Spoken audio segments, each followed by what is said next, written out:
They finally kiss and they have this moment of, oh my god, I actually love you, which again, I'm not really sure why they love each other. Hi everyone, welcome back to my channel. As you can probably see by the title, I'm gonna be doing something a little bit different today that I haven't done ever before on any of my accounts, and that's gonna be reviewing movies. And not just any movie, but I'm specifically choosing movies that are just not exactly Oscar winners, I suppose is a nice way of putting it. So I asked you guys on my Instagram what movies you wanted me to review, and one of the ones that caught my eye was the new Cinderella movie that came out on Prime Video a couple days ago with Camila Cabello. So I'm gonna be breaking down the good, the bad, and the ugly of this movie, and no, this is not meant to be taken too seriously. Also, this new YouTube series that I'm doing on my channel is inspired by the podcast P.S. I Hate This Movie by James Petrogello and Sarah Hunt. They specifically focus on rom-coms and basically break down the entire movie and just go through everything about the movie that is just absolutely terrible. So if you have any movie in particular that you have in mind that you want me to watch and review, please leave it down below. Make sure you like this video and subscribe to my channel so you can see all my new videos that are coming out soon. Otherwise, let's go ahead and jump right into this movie review. Whew.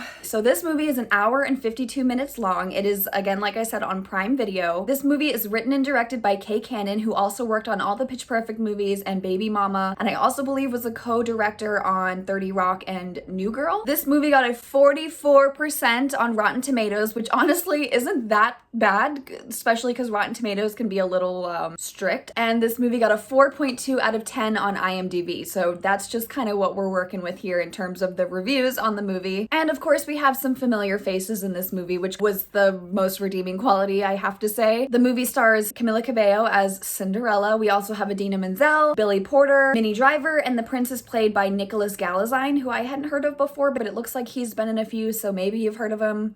I don't know, he did fine. So the movie starts off, there's this big dance scene, this big number, and we're hearing a narration from the one and only Billy Porter, talking about kind of the townspeople, describing what's going on, and he's using language like, that's cray, really loose modern terminology that just doesn't exactly fit with like the vision that we're seeing. Now, they don't exactly specify what year this is or when it's supposed to take place, but just based on the gender roles that have been established and just based on the way that they're dressed, it really seems like this takes place way back in the day, kind of when Cinderella, I suppose, took place in the original. However, that's what kind of confuses me about the narration and the language that's used in this movie. It's not that serious, so it's not like, oh my god, this has already ruined the movie for me, but just immediately that was my observation, that it was just like, okay, wait, when does this movie actually take place? Also, something I immediately recognize is that there is actually a lot of different races and ethnicities throughout the crowd of people. So I at least appreciated that, although it did take place a long time ago, supposedly the director did incorporate a lot of different types of people. We are introduced to Cinderella, who in this movie goes by the name Ella, which brings me to my first parallel between this movie and Ella Enchanted. Of course, in Ella Enchanted, the Cinderella character also goes by the name of Ella, so in this movie with Camila Cabello, we also have another Ella character. Now, there are several Ella Enchanted parallels throughout this movie, so I will be pointing them out throughout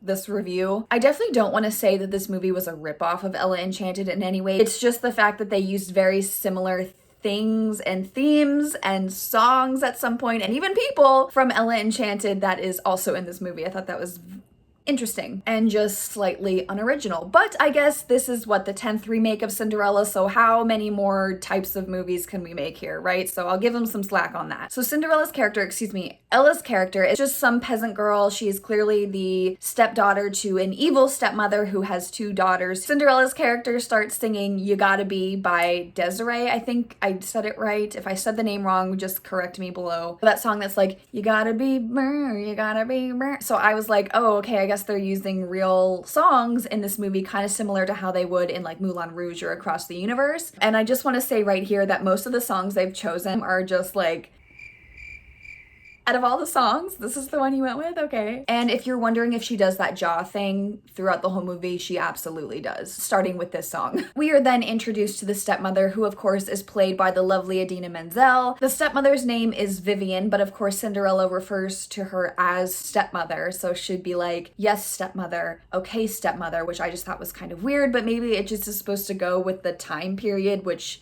contradicts with all the other language that they're using, but that's fine. This man comes to the door and is clearly very wealthy, and the stepmother invites him inside and he says no. And after he leaves, the mother really drives home the fact that Cinderella needs to really like get her shit together. You need to be more womanly, you need to fulfill your role as a woman so that way a man will actually want to marry you. And this guy is a really great option because he's rich. So Cinderella is singing her Million to One. What is it called? Million to One. Cinderella is singing her Million to One song, and she's dancing around her room, basically showing all these dresses that she's created. They all looked like they were all just sheer dresses, and all the fabric she was showing was like all sheer. We see her touching all the dresses, and I'm like, okay, what exactly is her dream though? Does she want to just like wear these dresses? Does she want to make dresses? Does she want to sell dresses? It wasn't exactly clear like what she was singing about. I mean, I have an idea of what she's singing about, but I also was like, I don't know, she just came back from her stepmom who was talking about finding a man, and she didn't really put up much resistance. So is she singing about like putting on a dress for a man? Like, I just didn't understand exactly what the dream was until of course they basically blatantly were like, she wants to sell dresses. And I was like,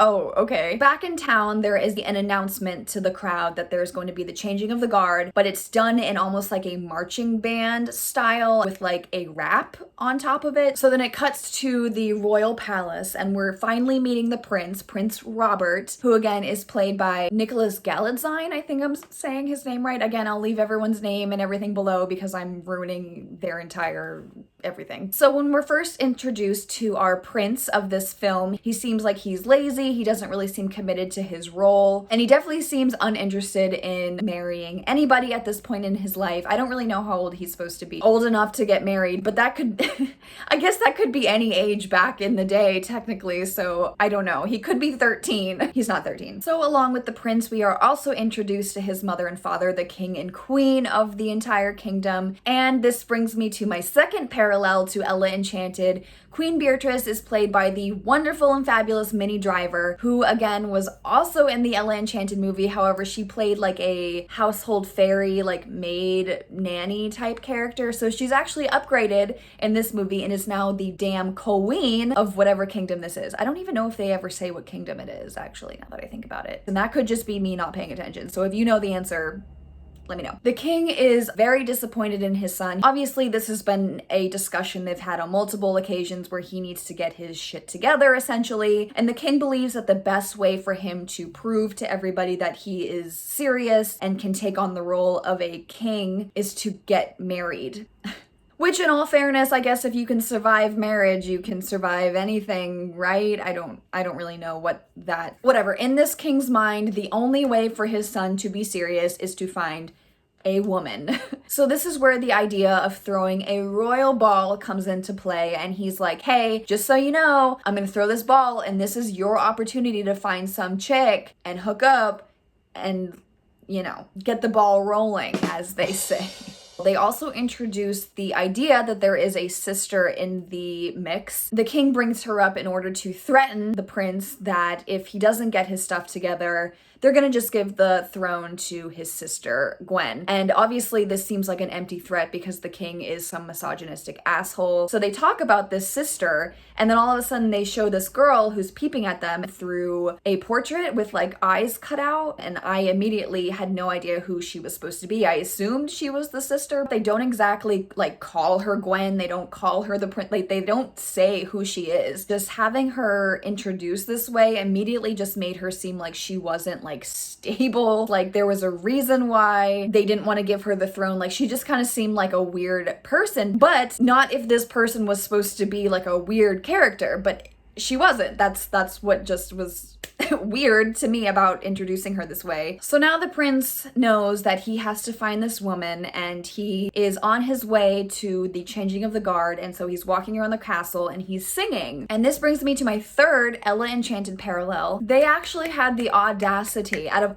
all the songs in the universe, out of all the Queen songs, they had the audacity to choose the song Somebody to Love by Queen, which, again, if you know anything about Ella Enchanted, is one of the big songs in Ella Enchanted. And that movie is not a musical at all. So they have maybe like maybe 3 songs like that the characters sing in that movie, one of them being Somebody to Love. This movie with Camila Cabello has like 15 songs, and they had the audacity to throw in the exact same song that another Cinderella remake movie used. But in all fairness, I guess it was relevant to what was going on in the scene. He is looking for somebody to love, so I mean, the title was relevant. So now we are at the changing of the guard ceremony, and the king and queen and prince and princess are all standing up on this high thing looking down at everybody, and Ella decides that she can't see or something, and she climbs onto this massive statue and just like sits in the arms of this massive like statue man, which prompts the king to scream at her from across the crowd to get off. They have this weird like banter back and forth where she's like, oh well, I'm short and I can't see, so you guys should really get some bleachers out here. He's just totally disgusted and tells her to get down, but this totally catches the attention of the prince because this is the first time he's ever seen someone apparently talk back to his father. So this is enough for the prince to just be like, that's the girl I want. She's perfect. She's a little bit different and quirky than anyone else, and that is the girl for me. So once she gets down, you can see her back in the crowd, and she definitely is not in sync with everybody. She seems a little clumsy. She just doesn't really seem to fit in with everybody else. So that kind of speaks to her character, that she is not like everybody else. Cinderella goes off and does her thing, and the prince has to go back inside, but he can't get this girl out of his mind, and he actually has to go into town to try and meet her, but he can't do that as the prince because everyone will recognize him. So he puts on this disguise. He's a very clever boy. He puts on a disguise that basically consists of like a bandana, a vest, and like a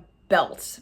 So no one will recognize him now. We have a quick number by Idina Menzel where she's singing Material Girl by Madonna, just kind of emphasizing that her character is very much about finding a rich man, and that is how to be successful in life, is to marry rich. Just very quickly, I just thought it was interesting that they chose the song Material Girl because if you know anything about Moulin Rouge, they literally sing that in Moulin Rouge, which is another movie that just uses real music in the context of whatever's going on in that film. It just seemed kind of unoriginal, again, to just pick another song that's already kind of been used in a musical, I guess. But again, it was supposed to speak to the mother and her character, so I guess they just had to like throw that in there. Going back to Ella and the prince. So Ella's in town trying to sell some of her dresses, and she's getting laughed at because people are like, girl, clearly you can't afford that fabric and you stole it from your woman of the house or whatever. And they're like, oh my god, you really think that you could be a businesswoman? Like, who the hell do you, like, they just like can't even like consider the idea that a woman is trying to like sell her own like material. So she's kind of having a hard time, and the prince, but he's disguised, he has his belt and vest on. He comes over and kind of helps her out and kind of picks her back up and actually ends up paying for the dress about 3 times as much as that she was selling it for. And in this time, there is another big marching band announcement with a rap that announces that there is going to be a ball in order to help the prince find a lover. And the prince is like, oh, that's interesting. Like, are you gonna go? Ella's just like, LOL, no, I'm not going to that. And how pathetic is it that the prince needs a ball to find a woman? Like, clearly the younger sister is the better choice anyway. Like, totally just talks shit about him. Like, says something about his mom, like, spanking him or something weird like that. And the prince is, like, totally turned on by this. He's like, oh my god, I literally have never been spoken to like this. Like, please help me. Sorry. This is Cinderella, we're keeping it PG. So he's like, hey, I have this idea. So you want to sell your shit, right? Well, if you go to this ball, there's going to be so many like lords and ladies and queens and just like blatant like rich people there. So they can probably get you connected or buy your material or help, you know, in some way, like you're going to have a good business opportunity here. Ella's like, you know what? That's so true. I never thought about that. Like, I'm totally going to do that. See you there. And he's like, cool, see you, bye. And like leaves with her dress. And as he's walking away, Ella's like, he's kind of cute, like whatever, like I guess he's cute. So that's kind of just the only indication we have that she has any sort of feelings for the prince, that he's cute, right? Just wanted to plant that here because we're gonna come back to this concept. Hold on. So now that the announcement has been made that there is going to be a ball, it goes into this basically entire cast song, montage song, and they sing Am I Wrong by Nico and Vince, the one that's like, am I wrong? Which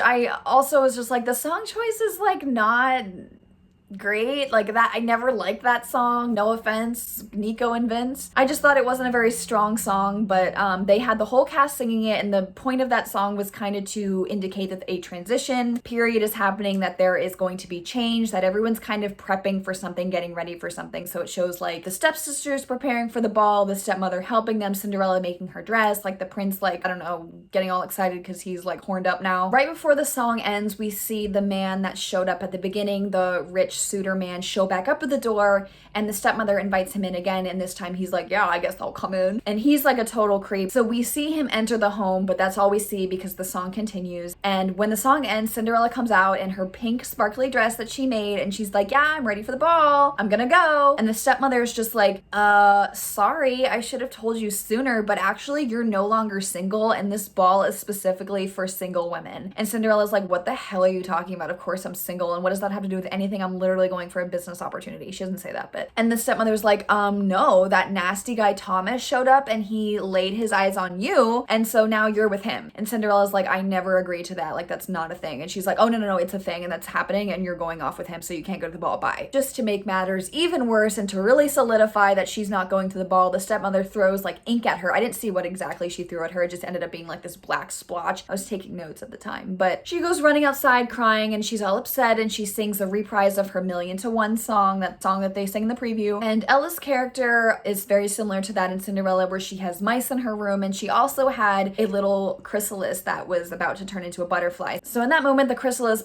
turns into a butterfly and comes outside, and as she's crying, it transforms into her fairy godmother. And who, of course, is the fairy godmother but no one other than Billy Porter. And he comes in and is very loud and energetic in his transition from butterfly to fairy godmother. He's literally yelling as he's coming down from the sky and just being really flamboyant and over the top, of course. Now I just want to pause here and just kind of go back to that like medieval time period and the whole concept that like people were laughing at Cinderella because she's a woman and wanted to wear a dress. Hi, me editing. Obviously nobody had a problem with her wearing a dress. They had a problem with her selling a dress, so my bad, didn't mean to say that. Move on. And then they have a fairy godmother come in who is a very flamboyant male wearing a dress, and I don't have any problems with this. Let me just like clarify that right now. Zero problems. I would love every fairy godmother to be a flamboyant male if that could be the case, right? I don't really care either way. Gender literally doesn't matter to me. My point is just that everyone is just so like weirded out by the concept of her wanting to be a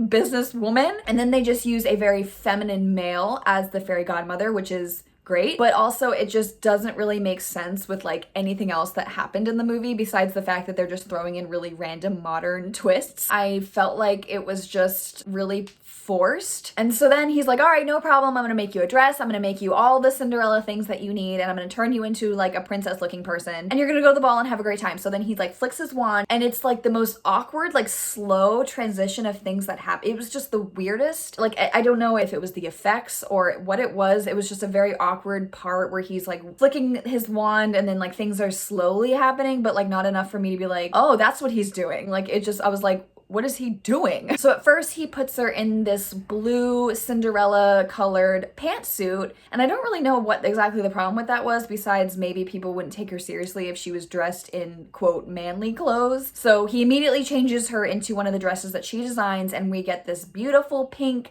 sparkly glittery gown that she's created. So we don't have our traditional Cinderella dress, which I thought was kind of cool because I really like the dress, to be honest. And then of course he gives her the glass slippers, and she's like, oh, they hurt to walk in, and it's supposed to be funny that he's like, girl, I can't help you with that, and even magic can't fix that, yet he still helps her walk in the shoes by just like casting a spell. So I'm like, why couldn't she just wear like smaller heels or like flats or something? Like if this movie's supposed to be like half progressive, like why does she have to be wearing like fat heels if it hurts her? Like whatever, I guess that just kept consistent with the Cinderella theme, although if it was a flat shoe or even a wedge, I don't think it would have impacted the storyline in any way, shape, or form, but whatever. She changes the mice into her like escorts, so they're like, you know, horse and carriage people, and they open the door for her and shit. One of the mice is, spoiler alert, James Corden, who's actually probably one of the funnier characters I felt in this movie. I think I laughed more at his lines than like anybody else's. So the fairy godmother announces that she can go to the ball and it'll be great because no one will recognize her because he cast this spell on her so she's not recognizable to anyone in town, so she can go in and do her thing and get out. But she mentions that that's not going to work for her because the prince is supposed to be meeting her there, who she doesn't know is the prince yet, by the way. It's just this man that she met in town is supposed to meet her there and help introduce to all these wealthy royal people. I feel like she should have had her suspicions with this guy, but whatever. I guess she wasn't thinking. She just saw the money signs and she was like, go, right? Like, I can't blame a bitch. So instead of no one recognizing her now, only the prince will recognize her, which I thought was just like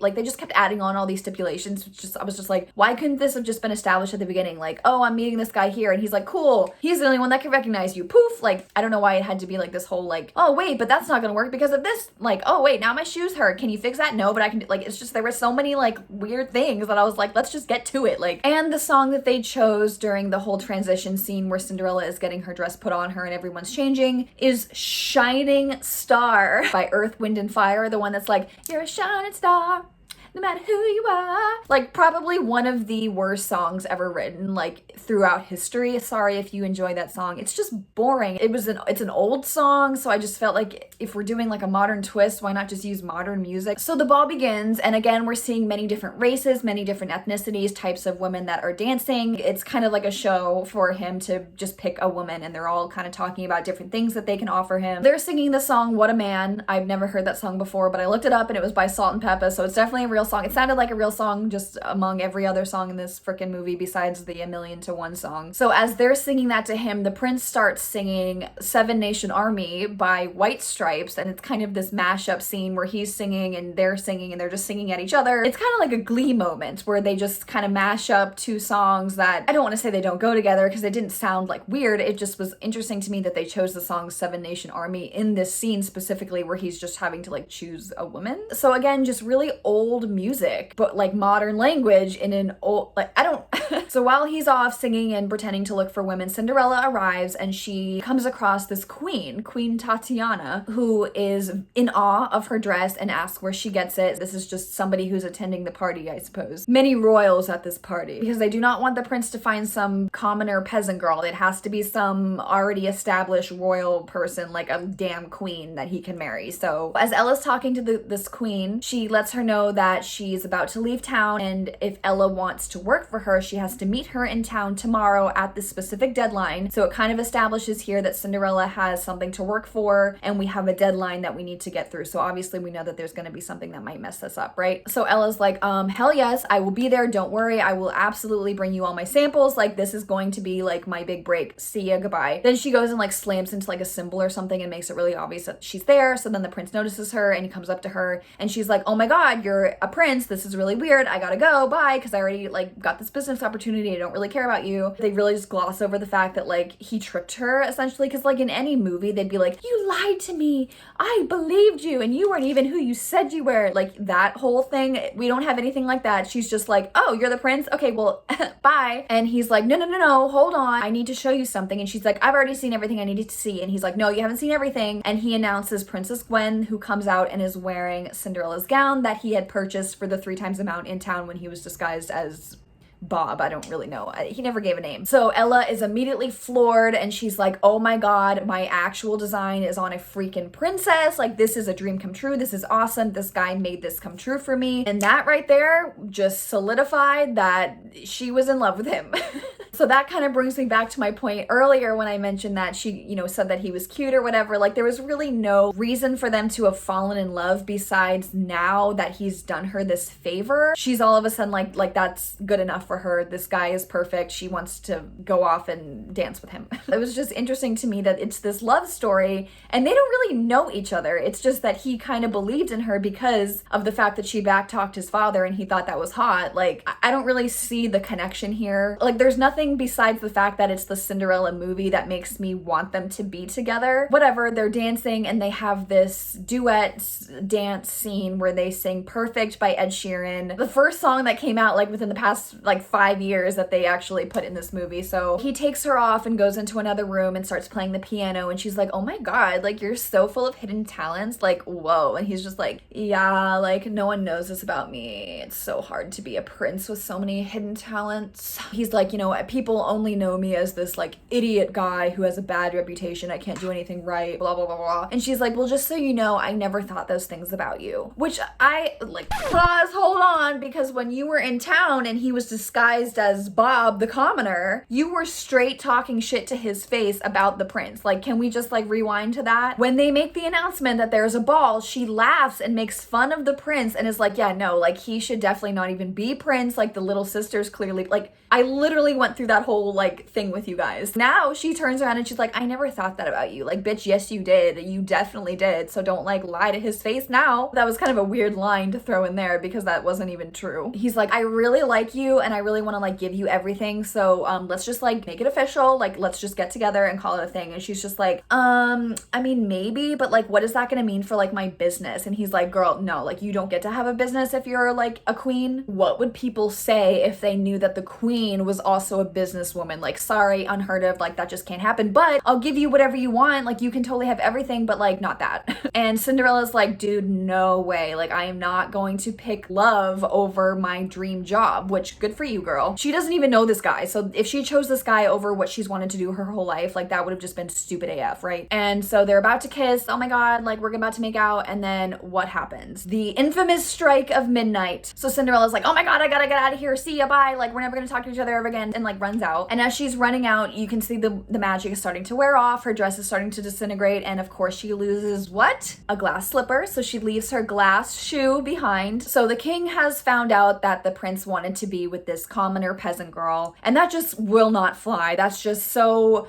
unbelievably not okay that he's like, dude, no. You don't, like, you need to go find someone who's serious. Like, you cannot be with this girl. You need to go find a royal person. It doesn't even matter if you're in love with them, he says. Like, you just need to go find someone. And Queen Beatrice is sitting there and she's disgusted with her husband. And she's like, did you really just tell him he doesn't even have to love his wife? And the king's just like, and she's like, ew, and like walks away, right? So I would say that the headstrong women aspect of this movie is really starting to come about. So we cut back to Cinderella, who's now back at home in her normal Cinderella peasant outfit. She hears her stepmother come down, so she runs to her bed and she hides and pretends that she's sick. For the first time, seems a little bit more empathetic and a little bit more soft-spoken. This is where we actually get a backstory on the stepmother. This was kind of the first time that there was an origin story for the stepmother and kind of a reason why she was behaving the way that she does. So to have a background story was really cool for me because I like when there's an explanation for behavior. So the stepmother sees Cinderella's dresses and understands that this is something that she really wants, and she explains, like, I used to actually be really good at the piano and I had this opportunity where I could go to this like piano school or music school or something and become even better. And she said that she went for a month and her husband left her because she was acting too, quote, frivolously as a woman. So basically indicates that she lost her family because she wanted to pursue her dreams. She's literally like, don't follow your dreams because you will get hurt. I got hurt, you will get hurt. I don't want that for you or anyone else. Not totally like doing a character transformation here where she's like, you know what, Cinderella, like follow your dreams. Like, it's nothing like that. And on her way out, one of the mice accidentally knocks the glass slipper that she still had out into the floor area. So the stepmother sees it and is like, oh my God, you're the girl that the prince wanted to be with. She doesn't question why she didn't recognize her or anything like that. Like, none of that is of concern for her. She's just immediately like goes for the gold and she's like, you have to marry him, like for my sake, for your family's sake. And if I was Cinderella at this point, I'd be like, girl, like at what point were we family? Because like you literally have done nothing to me to indicate that we're family. Like, I don't owe you shit, but that's just me.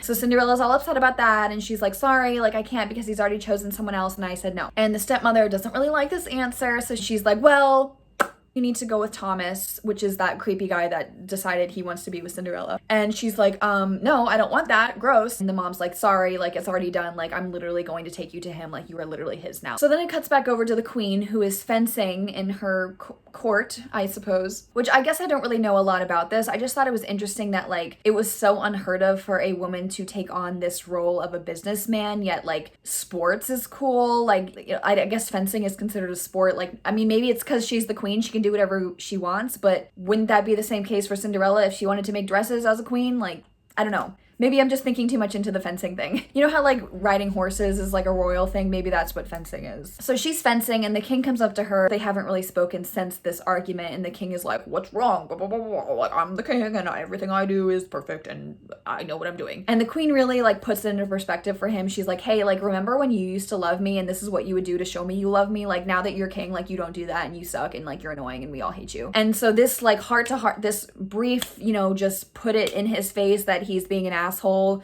conversation with him and the queen was enough for him to just be like, you know what, son?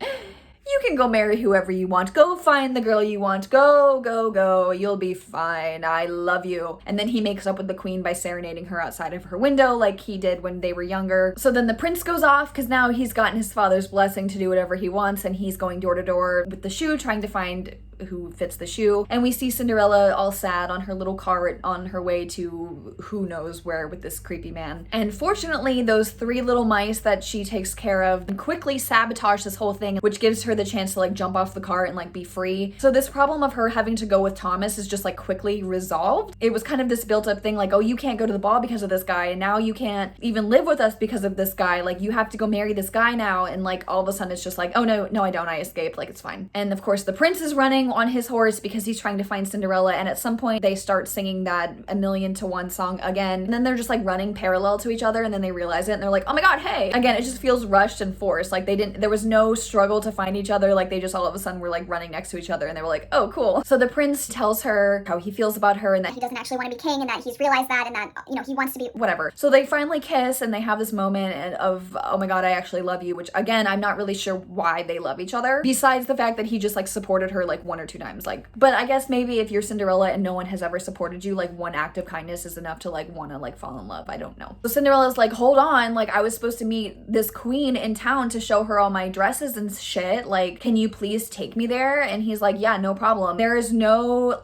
like time limit issue. Like they make it into town. She shows her the dresses. The woman is impressed and is like, cool, like you're gonna come work for me and travel the world, which of course is a wonderful happy ending. But again, there was just no like problem that they had to like resolve or like get through it. Everything just quickly like resolved itself with like a simple conversation or just like a simple act of like mice like chewing on a wire. I don't know. The prince takes Ella to meet his family and the king is like, yes, I know who this is. You were the one sitting on my statue that I yelled at. And she was like, no, that's not me. And he was like, no, it is, but it's like cool. Like I don't have a problem with you anymore because like my whole like mindset has changed about like everything. The prince has basically made it known that he doesn't want to be king. So this of course leaves a spot open for the next ruler of the kingdoms. The obvious and best choice for the throne is finally given the opportunity to actually take the position. It was pretty obvious that this was going to be how the movie was going to end because it was made clear very early on that Princess Gwen wanted the role of the leader and that the prince did not at all. So the princess now announces that she's going to be the new ruler of the kingdom and wants to introduce Ella and the prince to everybody and asks them what their label is and they're just like, I don't know, like I guess we're just in love, like.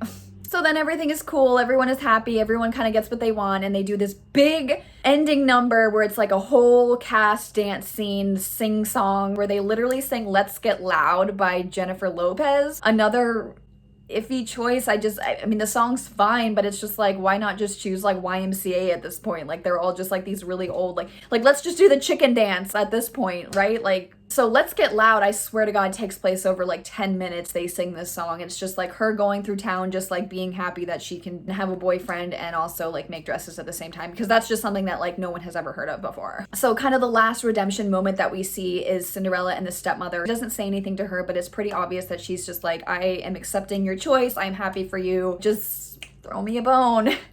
If you make a lot of money type thing. Shouldn't say that, but just, you know what I mean? Like, and then Cinderella and the prince like go off and I believe that Billy Porter ends the movie with a bit more narration. I don't really remember what he said because by then I was just like trying to shut off the movie. Okay, that was the entirety of Cinderella. So I know I gave basically my opinions and a bit of my synopsis throughout the entirety of this review. So I'm just gonna kind of sum that up here and give like my own personal rating of the movie. So they posted a lot of advertisements for this movie on TikTok, which is actually how I even saw that this movie was a thing. So good job on the advertising part, I guess. And if you read the comments, they are so negative and they're just really mean, and they're really coming for Camila Cabello's voice, which was interesting to me because throughout the entire movie, her voice and her acting really wasn't anything that stood out for me as good or bad. Obviously, she's a great singer and she's beautiful, and she did fine as the character. She didn't do any better or any worse than anybody else that they could have just like thrown in there for the sake of having a big name in there. And then of course Billy Porter's character, I had no problem with him being in the movie. It's just the fact that his character was just so contradicting to everything else. And I'm not saying that everything has to be consistent and everything has to make sense in a movie in order for it to be well done.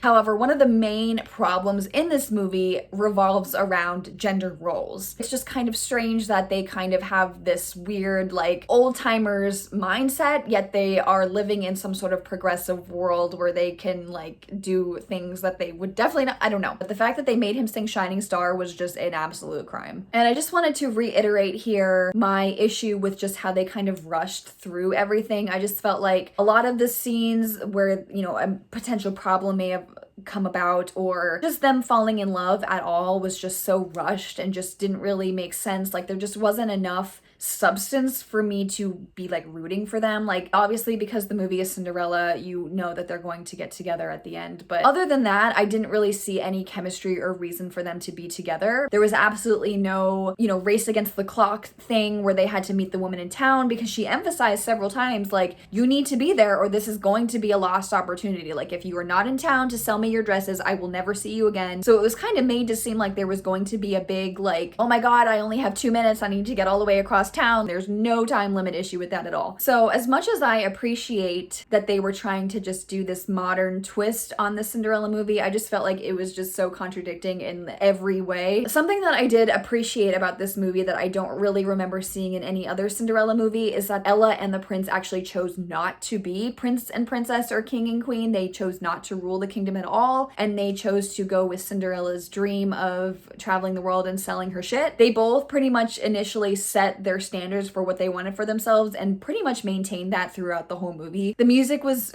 terrible. Not the singing, it was just the music. The song choices, I was confused why any of those were chosen at all. The main song that they kept singing, A Million to One, was okay. Especially from someone who wrote the Pitch Perfect movies, you'd think that they would maybe choose some better music. With all things considered, I'm gonna do a quick rating of this movie. So on a scale of 1 to 10, 1 being the worst movie I've ever seen in my life, 10 being the best movie I've ever seen in my life, I'm gonna give this movie a solid 3.5, so 3.5. Let me know what you thought of this movie, what you thought of the music, what you thought of Camila Cabello. I want to know all your opinions, and don't forget to let me know other movies that I can review. If you want to follow me on any other social media platform, I have TikTok, I have Instagram, I have Twitter, I have basically everything, and I'm active on everything. I'll leave all that below, and make sure you check out the PS I Hate This Movie podcast that I mentioned at the beginning. It's really, really funny, especially if you are a romantic comedy fan. And again, make sure that you're subscribed to me here and like this video so you can see all my other videos. And until then, I appreciate you for being here. I'll see you next time. Bye.